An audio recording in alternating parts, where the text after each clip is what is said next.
We're joined now by President Trump's border czar, Tom Homan. We see in our polling some support for the president's policies here. We know that overall border crossings are at the lowest monthly level we have seen.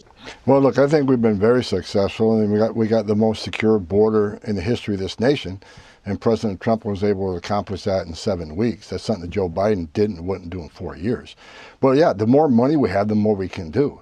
The border is the most secure it's ever been in the history of this nation, but we need more funding for interior operations, ICE operations, to arrest those public safety threats, national security threats, and others from the United States.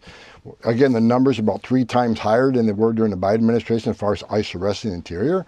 But with more money, we can do more. I understand this child's mother entered this country illegally. I'm not aware of the specific case, but no U.S. citizen child was deported.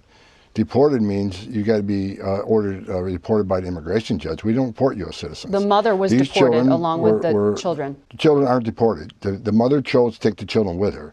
When you enter the country illegally and you know you're here illegally and you choose to have a U.S. citizen child, that's on you. That's not on this administration. If you choose to put your family in that position, that's on them. But having a U.S. citizen child after you enter this country illegally is not a get-out-of-jail-free card. It doesn't make you immune from our laws. If that's the message we send to the entire world, women are going to keep putting themselves at risk to come to this country. You know, we send a message. You can enter the country legally, which is a crime. That's okay. You can have due process, great taxpayer expense, get ordered moved. That's okay. Don't leave. But have a U.S. citizen child and you're immune from removal, that's not the way it works. ICE officers do have discretion. Yeah. ICE officers do have discretion. I'm not familiar with the specific case. I don't know what facts surround this case. I've just made aware of this when you mentioned this morning. I was not aware of that case. Shouldn't there be special care when these deportation cases involve small American-born children? Well, first of all, I disagree with the judge. There was due process. That female had due process at great taxpayer expense and was ordered by the immigration judge after those hearings. So she had due process. Again, this is parenting 101. You can decide to take that child with you, or you can decide to leave the child here with a relative or another spouse.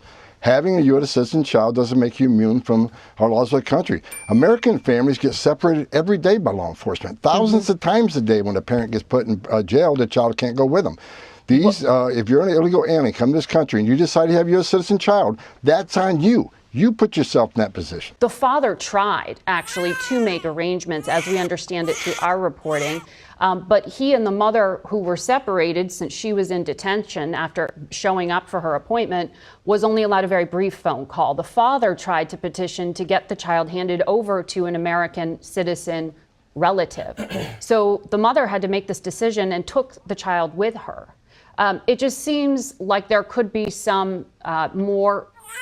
There was due process. The 2-year-old baby was left with the mother because the mother signed a document requesting her 2-year-old baby go with her. That's the parent's decision. I don't think the judge knows specifics of this case. 2-year-old went with the mom. The mom signed a paper saying, "I want my 2-year-old to go with me." That's a parent's decision. It's not a government decision. It's a parent's decision. The father wrote a note. And yeah, we have to leave it there. Director